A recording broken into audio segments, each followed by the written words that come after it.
The caterer's van was still in my driveway when my daughter told me I couldn't stay for my own retirement party.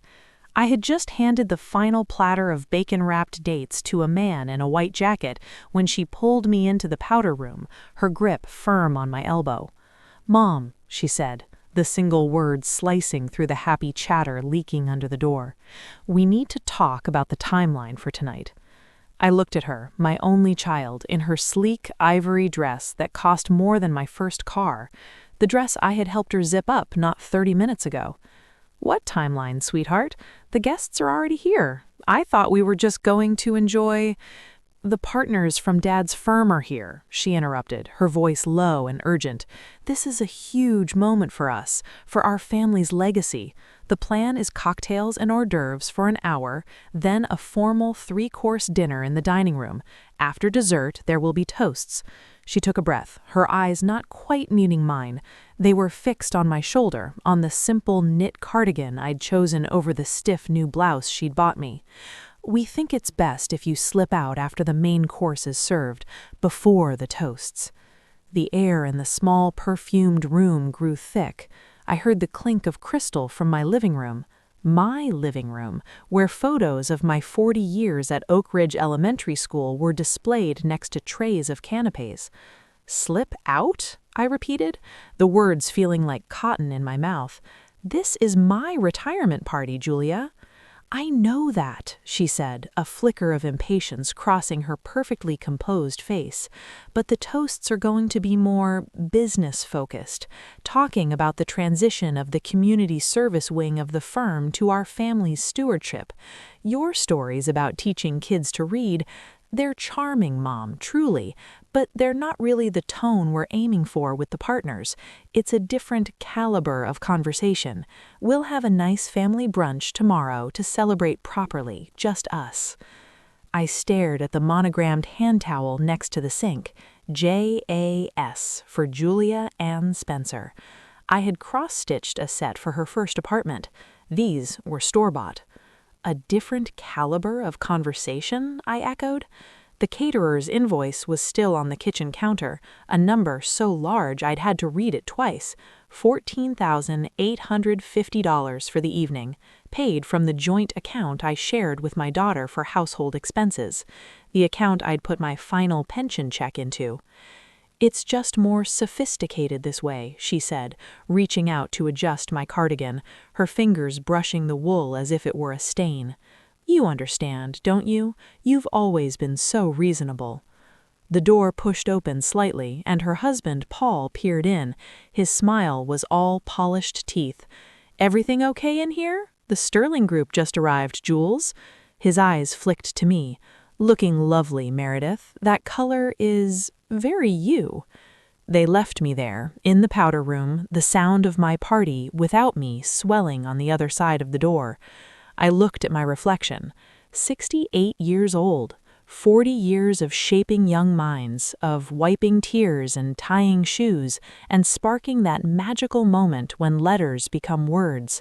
A lifetime of service, culminating in an invitation to leave my own party before the speeches because my stories weren't sophisticated enough. If your heart has ever felt too small for the ache inside it, you're not alone. Stay with me. Subscribe to this channel. There are more stories like mine, and sometimes just knowing someone else has stood in a room like this can be the first step toward finding your way out. I didn't cry, not then. A strange, cold clarity settled over me. I walked out of the powder room and into the swirl of my party. My house, the Cape Cod I'd bought as a young widow with a toddler, was transformed. My comfortable sofa was hidden under sleek slipcovers. My bookshelves, usually bursting with picture books and well-loved novels, were curated with leather-bound volumes and modern art pieces I didn't recognize. My daughter's hand was everywhere, erasing me in my own home. I moved through the crowd, a ghost at my own feast. I saw colleagues from Oak Ridge, Janice from 3rd grade, Ben the custodian, clustered awkwardly by the fireplace, holding their champagne flutes like they were unsure of the protocol. They were surrounded by men in bespoke suits and women whose jewelry glittered like ice. The two worlds did not touch. "Mary, there you are!"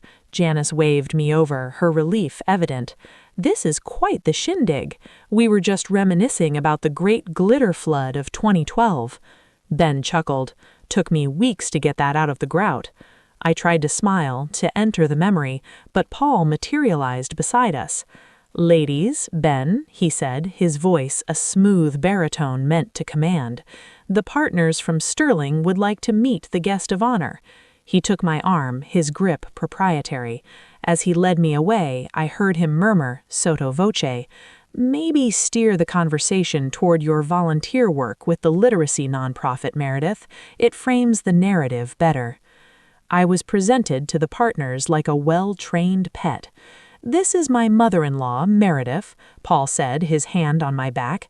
"After 40 decades molding young minds, she's passing the torch.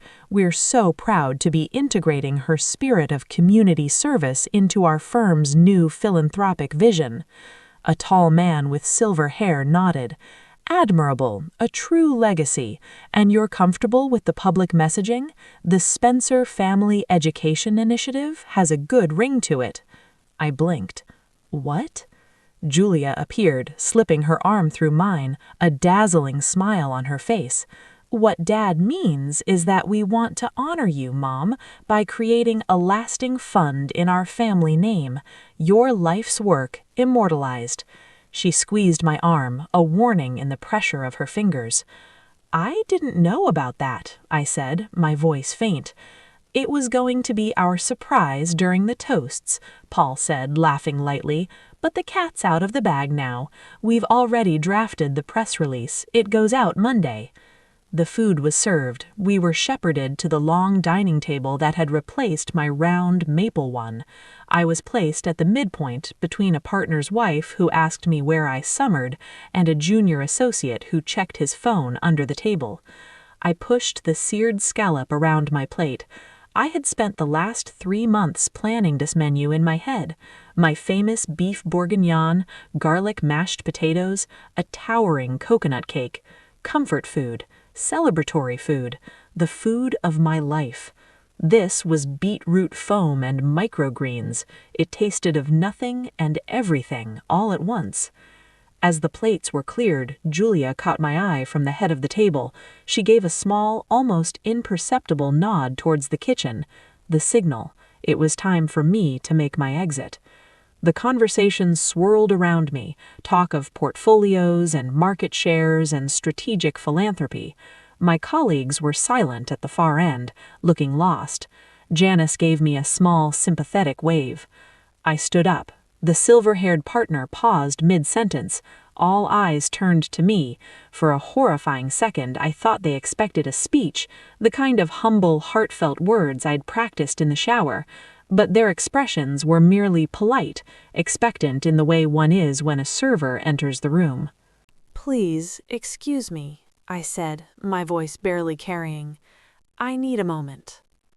I didn't go to the kitchen. I walked down the hall, past the transformed living room, and into the one room they hadn't touched. My small sunroom, my sanctuary. It was filled with plants and my favorite reading chair, the quilt my grandmother made draped over the back. I closed the French doors behind me and leaned against them, the cool glass against my back.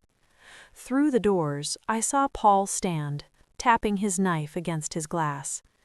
"If I could have your attention," he boomed, "as we move into the next part of our evening, I want to first thank you all for coming to celebrate Meredith."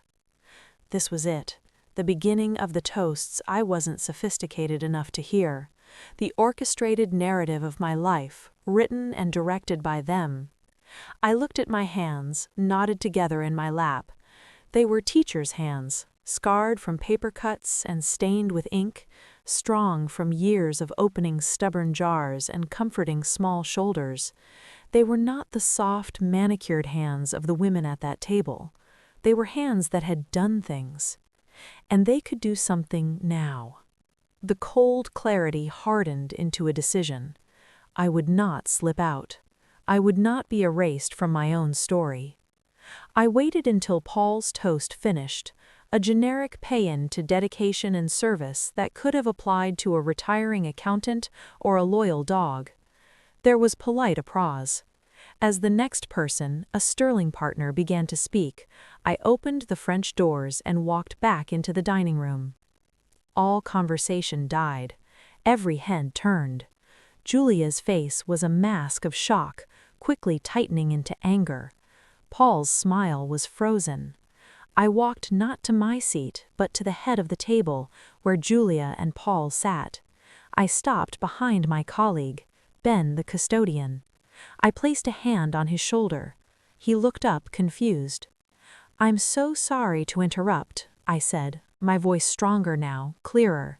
It was my teacher voice, the one that could quiet a noisy playground. "But there's been a misunderstanding about this evening." "Mom," Julia hissed, the word a venomous whisper.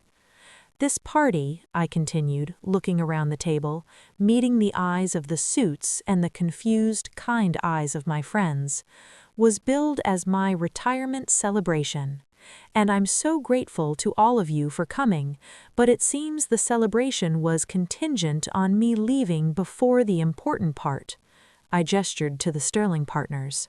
"Because my stories, the real stories of my 40 years, aren't considered the right caliber for this sophisticated crowd." A stunned silence. The partner's wife gasped softly. "So I've decided to rectify that," I said.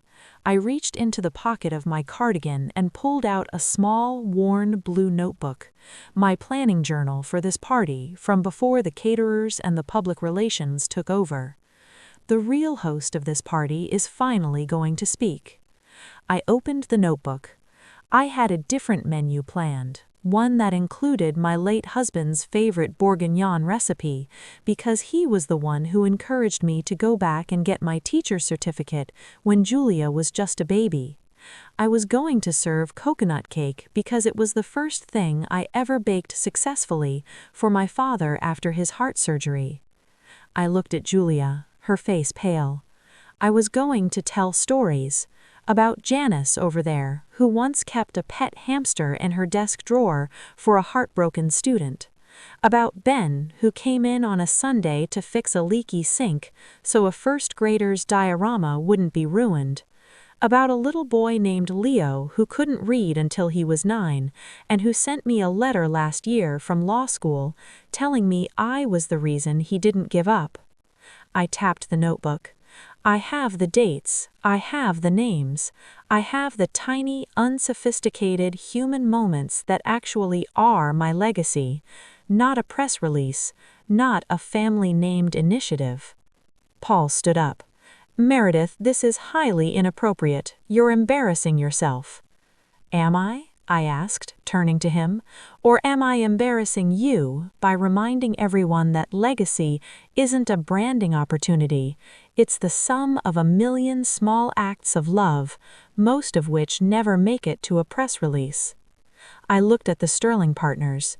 "You're welcome to stay. The food, I'm told, is very sophisticated, but the party I intended to host, the one with comfort food and real stories, starts now, in the kitchen, for anyone who's interested." I closed my notebook. For a second, no one moved. Then, with a scrape of his chair, Ben stood up. "I could go for some real food," he said, his voice gruff. Janice was next. "Me too, and I want to hear about Leo." One by one, my colleagues and friends rose from the table. The junior associate, looking amused, shrugged and followed. The partner's wife, to my utter shock, smiled warmly at me and said, "I haven't had a proper coconut cake in years. May I join you?" In the end, almost half the table, the half that had been silent and uncomfortable, followed me into the kitchen. The caterers looked on in bewilderment as we pushed aside their pristine equipment. I went to the freezer and pulled out the backup beef bourguignon I'd made and frozen weeks ago, just in case. I put on an apron that said, "World's okayest teacher." We warmed the stew on the stove. We found bread in the pantry. We ate off of plain white plates, standing around the island, laughing as Janice retold the glitter flood story with gusto. The partner's wife, whose name was Eleanor, confessed she'd been a kindergarten aide before she married. The junior associate, Mark, talked about his favorite teacher. In the dining room, I could hear the strained attempts to resume the sophisticated party. The voices were lower, shamed. Julia never came in. Paul appeared once in the doorway, took in the scene of us laughing, eating stew straight from the pot, and retreated with a thunderous expression. That was my first small turn, my minor revenge. It wasn't about ruining their party, it was about reclaiming a piece of my own. For 20 glorious minutes I hosted the party I dreamed of in the heart of the party they'd built to replace me. Eventually, the Sterling people left.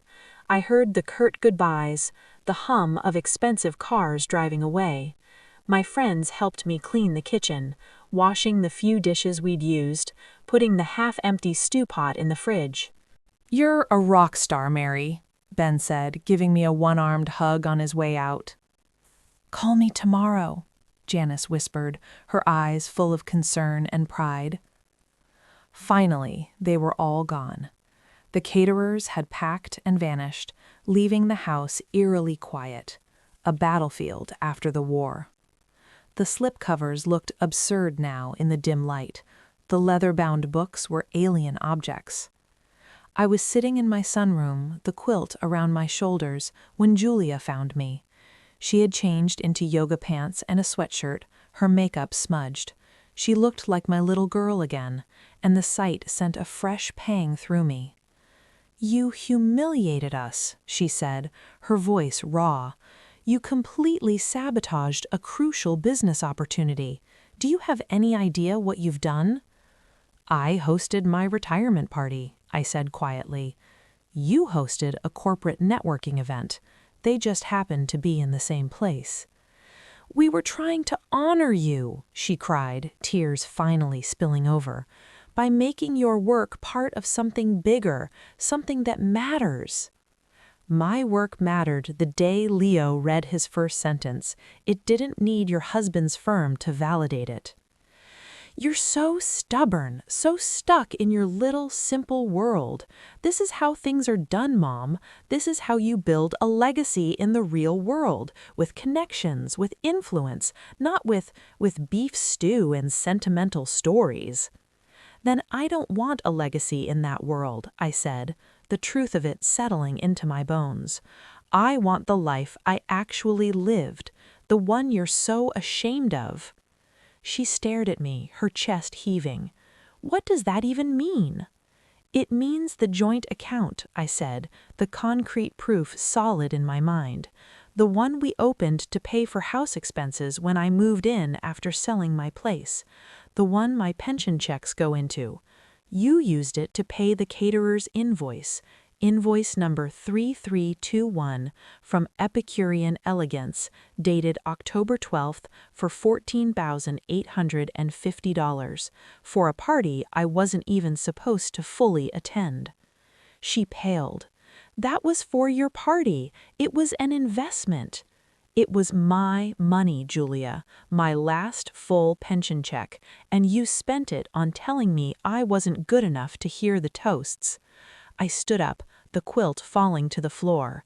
"I want you and Paul to reimburse that account, every penny, by the end of the week." "Or what?" she challenged, her old defiance flashing. "Or I call the Sterling Group tomorrow and ask to speak to the silver-haired partner. I'll thank him for his interest in my legacy, and then I'll explain, in detail, exactly how their potential partners treat family, how they use a mother's life savings to throw a party she's asked to leave. I wonder how that fits with their philanthropic vision." She crumpled. She looked scared. "You wouldn't." "Try me." She left the room without another word. I heard the distant sound of her and Paul's raised voices upstairs. I didn't care. I picked up the quilt, wrapped it around myself again, and looked out at the dark garden. The caterer's hand was gone. My driveway was empty. I felt emptied out too. But beneath the exhaustion, a small, steady flame was burning. The money was in the account 2 days later, a direct transfer from Paul's business account. No note, no apology, just a numerical admission of guilt. That was the proof, the data point. $14,850, the price tag on my supposed honor and the cost of my disillusionment. The following week was a quiet earthquake. I moved my money. I found the paperwork for the joint account and went to the bank alone. I closed it. I opened a new account in my name only. The teller, a woman about Julia's age, was kind and efficient. She didn't ask why. I transferred every cent. It felt like a transplant, moving my financial heart to a safer, solitary chamber. I called a real estate agent not to sell, but to understand. I asked for a comparative market analysis on my house. The number she gave me was staggering. The Cape Cod in this now upscale neighborhood was worth over 6 times what I'd paid for it. It was no longer just my home, it was an asset, my asset. Julia called once. Her voice was clipped, formal. "We need to discuss the future, the house, your plans. We had understandings, Mom." "What understandings?" I asked, genuinely curious. "That you'd live here, of course. That we'd manage things for when you eventually need more care. It's a practical arrangement. This house is too much for you." "I've managed this house for 35 years. I think I can handle the stairs a while longer." "You're being difficult. This is about what's best for the family, for your grandchildren." There it was, the trump card she thought she still held. "How are Chloe and Sam?" I asked, my heart clenching at the names of my 8- and 5-year-old grandsons. "They're fine. They miss their grandma." The words were weaponized, tipped with guilt. "I'd love to see them. You can bring them by any time." A pause. "With the way things are, I don't think that's a good idea. It would confuse them." And there it was, the threat, the withdrawal of access, the oldest, cruelest trick in the book. My flame burned a little hotter. "I see," I said, my voice calm. "Well, when you think it's not confusing, my door is open. For them." I hung up before she could respond. I sat with the pain of it, let it wash over me. The thought of not seeing Chloe's gap-toothed smile, of not having Sam fall asleep in my lap during a story, it was an amputation. But I knew, with a certainty that was new to me, that if I bowed now, I would never stand straight again. My relationship with my grandsons would forever be on her terms, a privilege she could revoke at any hint of disobedience. That was no relationship at all. I had to build a life she couldn't threaten. The idea came to me at 3 a.m., in that clear, quiet space between sleep and wakefulness. It was so simple, so obvious. It rose from the ashes of the retirement party that wasn't. I would host a dinner, but not just any dinner. The next morning, I put on my sturdiest shoes and walked to the community center 2 blocks over. I asked to speak to the director. Her name was Lorraine, a woman with a brisk handshake and warm eyes. I told her my idea, a weekly community dinner. Not a soup kitchen, but a real, sit-down meal hosted in the center's hall, for anyone who needed a good meal and company. Seniors living alone, college kids missing home, families going through a rough patch, newcomers to the neighborhood. I would cook, I would organize, I would fund the first few months myself, with the money that had almost paid for beetroot foam. Lorraine listened, her head tilted. "It's a beautiful idea, Meredith, but it's a big undertaking. The logistics, the insurance, the volunteers." "I was a teacher for 40 years, I said. "I know how to manage logistics, wrangle volunteers, and operate on a budget. Let me try. Let me do a pilot. 4 dinners, 1 a week for a month." She saw the determination in my face, the need. She agreed. I called Janice and Ben. I called Eleanor, the partner's wife, who had given me her card that night in the kitchen with the words, "Call me if you ever want to really volunteer." To my surprise, she said yes immediately. "I've been dying to do something with my hands," she confessed. I called the local community college. I put up flyers. I knocked on doors in the older part of the neighborhood, the part not yet gentrified. I introduced myself. I told them about the dinner. I called it the Sunday Supper. The first one was chaos. We expected 30 people, 60 showed up. We ran out of chairs, we ran out of plates, but we didn't run out of food. I'd made 5 enormous trays of lasagna, my mother's recipe, and 10 loaves of garlic bread. We scraped by. The noise in the hall was not the clink of crystal, but the robust clatter of cutlery and the roar of conversation.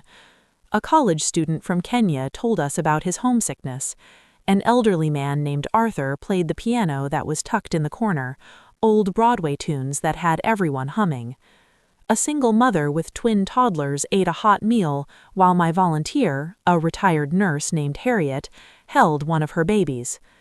I was so busy serving, coordinating, washing dishes that I didn't have time to feel anything but purposeful. At the end of the night, as we were scrubbing the last of the pans, Janice put a soapy hand on my arm. "Look at you, Mary. You're in your element." I looked around the steamy kitchen at the tired, smiling faces of my makeshift crew. Eleanor was drying dishes with a towel slung over her shoulder, laughing at something Ben said. I was. For the first time in years, I was. The Sunday supper became my anchor, my purpose. Word spread. Local businesses started donating food. A bakery gave us day-old bread. A grocer provided vegetables. Volunteers came from churches, from the college, from the neighborhood. I was no longer just Meredith, Julia's mother, the retired teacher. I was Meredith, who ran the Sunday supper. One Tuesday, about 6 weeks after the retirement party, my doorbell rang. It was mid-morning. I was up to my elbows in recipe planning, my kitchen table covered in cookbooks and notepads. I opened the door to find my son-in-law, Paul, standing there. He was alone, dressed in a crisp suit, but he looked uneasy. "Meredith, can I come in?" I stepped back, wordlessly. He walked into the living room, his eyes taking in the now slipcover-free sofa, the returned books to my shelves, the reassertion of me. "I'll get straight to the point," he said, not sitting down. "This Sunday supper, it has to stop." I blinked. "I'm sorry?" "It's causing problems, Meredith, in the neighborhood. The kind of people it's attracting, it's changing the character. There have been complaints." "What kind of people, Paul?" I asked, my voice deceptively quiet. "You know, transient people. The community center wasn't meant to be a magnet for need. It's for yoga classes and homeowner association meetings. Property values are a concern." "I see," I said. "And who exactly is complaining?" "The residents, people who have invested in this area, people like Julia and me." "Have you been to a Sunday supper, Paul? Have you seen the people? They are the residents. Mr. Chen from over on Maple, whose wife just passed. The Henderson kids whose mom is working 2 jobs. Martha, who's 92 and lives alone. They're not transient. They're our neighbors." "Semantics," he waved a hand dismissively. "The fact is, it's a liability, and it's an embarrassment." There it was again, the word. Not sophisticated, an embarrassment. "How is it an embarrassment?" I asked, genuinely wanting to hear the logic. He sighed as if explaining to a child. "Julia is trying to build a certain profile, for the family, for the firm. Having her mother running what is essentially a charity soup kitchen out of the local center doesn't project the image of stability and success that we need. It looks precarious. It looks like we can't take care of our own." The gall of it took my breath away. "So, my volunteering to feed my community makes you look bad? Because it implies you're not giving me enough money?" "Don't be crude, Meredith. It's about optics, perception. Everything is connected. Your little project is a distraction from the Spencer Family Education Initiative we're trying to launch. It sends mixed messages. I walked to the window, looking out at my garden. The hydrangeas were fading, turning rustic shades of burgundy and gold. "The initiative," I said, "the one you announced at my party without my consent? The one that uses my life's work as a marketing tool. How is that coming along?" His silence was telling. I turned to face him.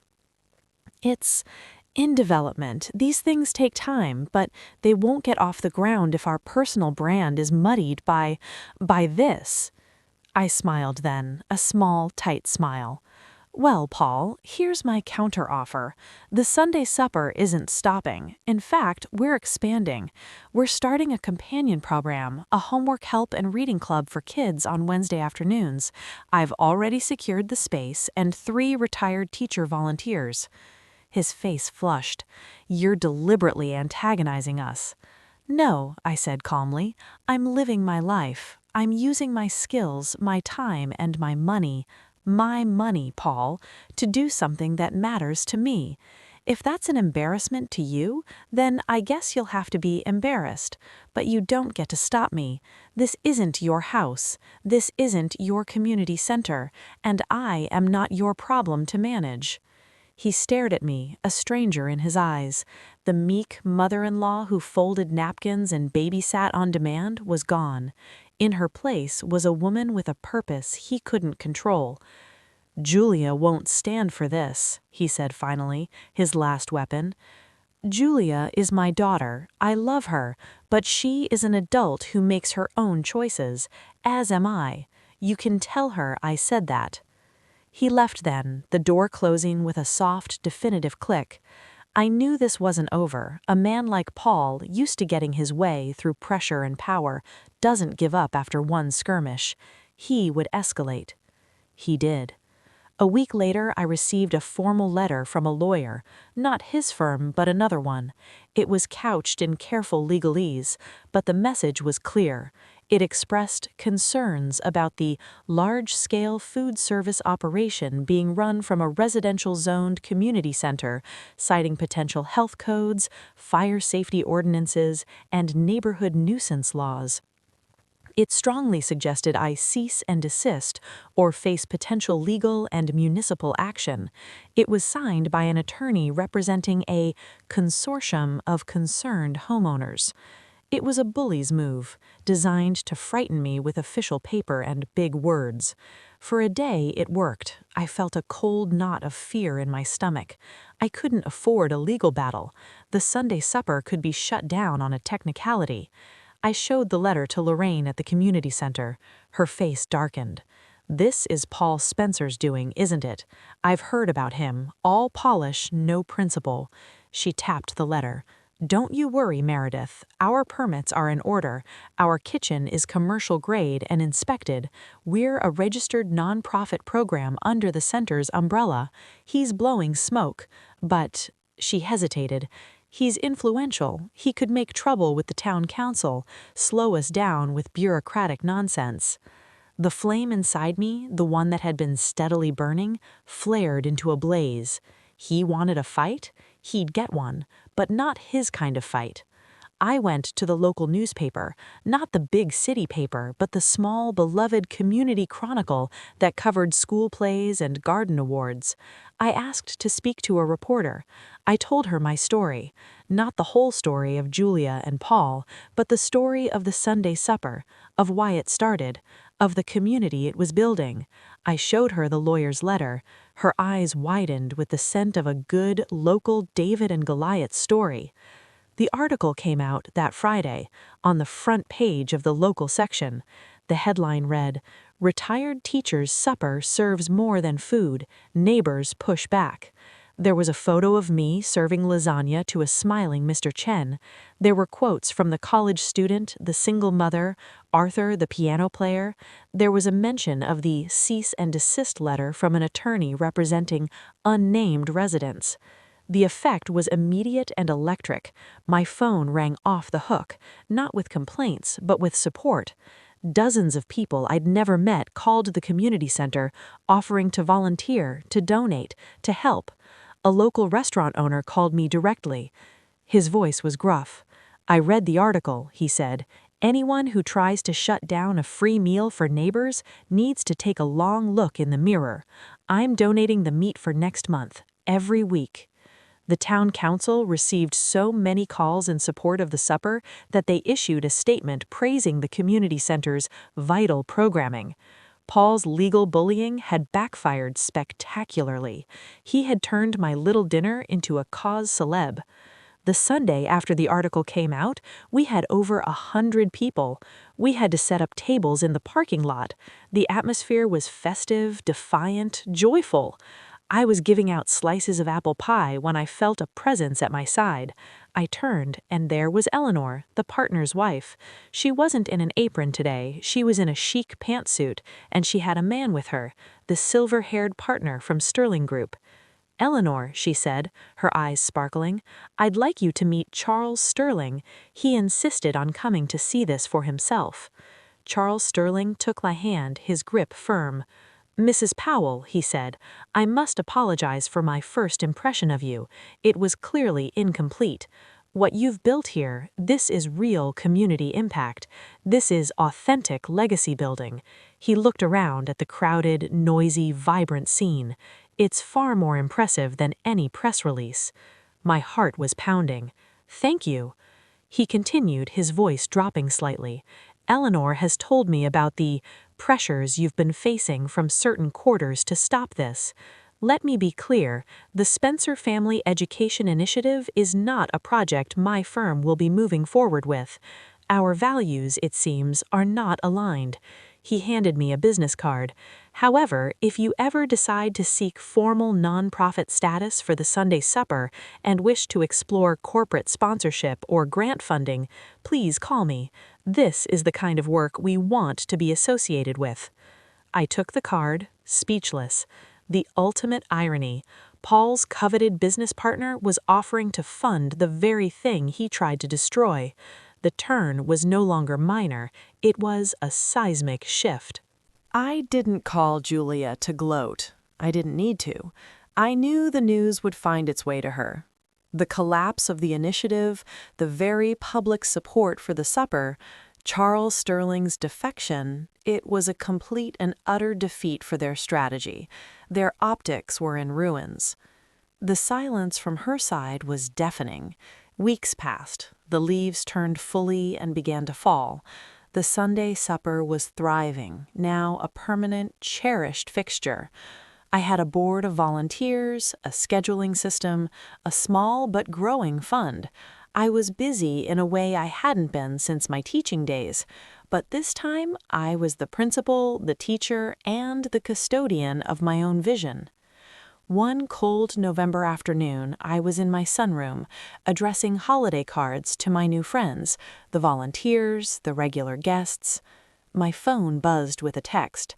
It was from Julia. My breath caught. "The boys have winter break concerts. Chloe's is December 12th at 6 p.m. Sam's is the 14th at 10 a.m. They asked if you're coming." No greeting, no apology, just information. A transaction, an offer of access, but on the barest, most transactional terms. She was handing me a crumb, testing to see if I'd still take it. I looked at the dates. I would be there. Not for her, for them. I typed back, "I'll be there. Please save me a seat. Tell them Grandma can't wait to hear them play." 3 dots appeared, then vanished. No reply. It was enough for now. The climax came not with a bang, but on a perfectly ordinary Wednesday in the middle of our new homework help session. I was helping a sweet, struggling 3rd grader named Sophia with her reading when the door to the community center classroom opened. Julia stood there. She was alone. She wore jeans and a simple sweater, her hair and a ponytail. She looked normal, unsophisticated. She looked like my daughter. She held a cardboard box. Every head in the room turned. The volunteers knew who she was. The tension was instant and thick. Sophia looked up at me, sensing the change. "I'll be right back, sweetheart," I whispered, handing her the book. I stood and walked toward the door. Julia's eyes were red-rimmed but dry. She held out the box. "I thought the kids might like these, some of my old books from when I was little." I took the box. On top was a worn copy of Charlotte's Web, the one I'd read to her 100 times. My name was inscribed inside in my own youthful handwriting, "To my future child." I looked from the book to her face. The facade was gone, the polish, the defensiveness, the anger, stripped away. What remained was naked, vulnerable, and terribly young. "Can we talk?" she asked, her voice small. "Outside?" I led her to a bench in the little pocket park next to the center. The air was chilly. We sat. She didn't speak for a long time, twisting her hands in her lap. "Paul and I are separating," she said finally, the words rushing out. "It's been coming for a while. The party, that was the beginning of the end. He was so angry about everything. The money, the Sterling deal falling through, the newspaper article. He blamed me for not controlling you." I stayed silent, letting her talk. "I blamed you, too," she admitted, a tear finally escaping. "For so long. I think I've blamed you for a lot of things. For Dad dying when I was so young, for us not having as much as other kids, for me having to work so hard to build a life that felt safe, secure, impressive." She swallowed.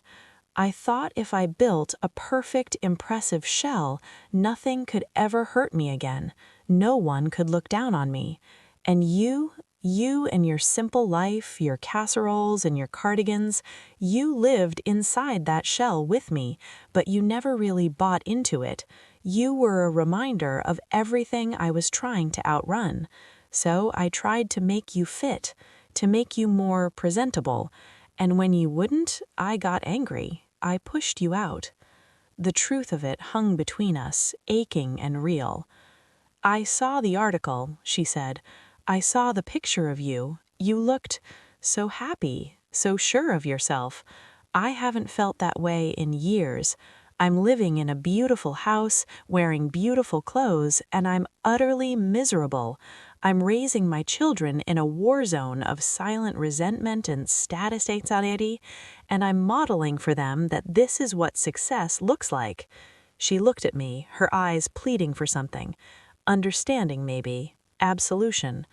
"I don't want that for them." "What do you want?" I asked softly. "I want to bring them to the Sunday supper," she whispered. "I want them to know their grandma, the real one, not the version I tried to edit. I want them to see people helping each other just to be kind. I want them to taste your lasagna." A sob broke through. "I want to taste it too, and I'm so sorry, Mom, for the party, for the money, for every single time I made you feel like you weren't enough. You were always enough.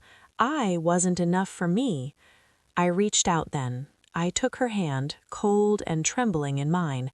I didn't pull her into a hug. The distance between us was still too great for that. But I held her hand, an anchor, a connection.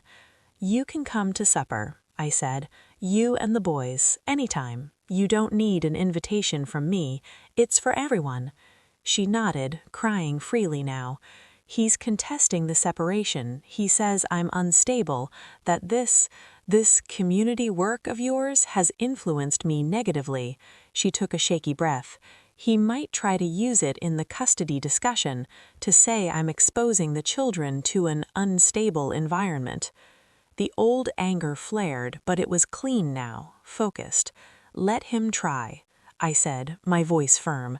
"We have a community center full of witnesses, a town council statement of support, and Charles Sterling's business card offering to fund us. We have the Community Chronicle article. We have 100 people who will testify to the stability, the love, and the good sense found at the Sunday supper. He can't define our world anymore, Julia. We get to do that." She looked at me, and for the first time in a decade, I saw not a critic, not a strategist, but my daughter. Scared, remorseful, but finally seeing clearly. Will you help me? She asked, the question holding a universe of need. Yes, I said, without hesitation, but not the old way, not by being quiet or by giving you money or by pretending to be something I'm not. I'll help you by being your mother, by standing beside you, by showing you and my grandsons what a life built on real things looks like.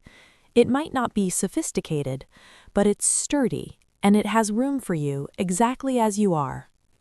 We sat there until the cold seeped through our coats. We didn't solve everything. The hurt was a deep river that would take time to cross. But we had, for the first time in years, built a small, fragile bridge from one bank to the other. The epilogue isn't a fairy tale. It's a life. Julia and the boys came to the next Sunday supper. Chloe was shy, hiding behind his mother's legs. Sam, the 5-year-old, marched right up to the dessert table and asked for 2 cookies. I gave him 3. Julia helped serve green beans, her hands trembling at first, but growing steadier as people thanked her, as no one judged her.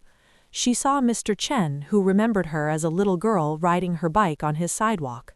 She saw the college student from Kenya, who high-fived Sam.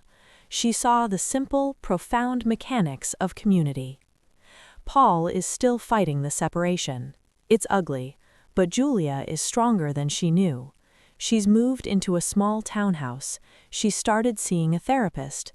She's looking for a job, something in event planning that doesn't require her to sell her soul.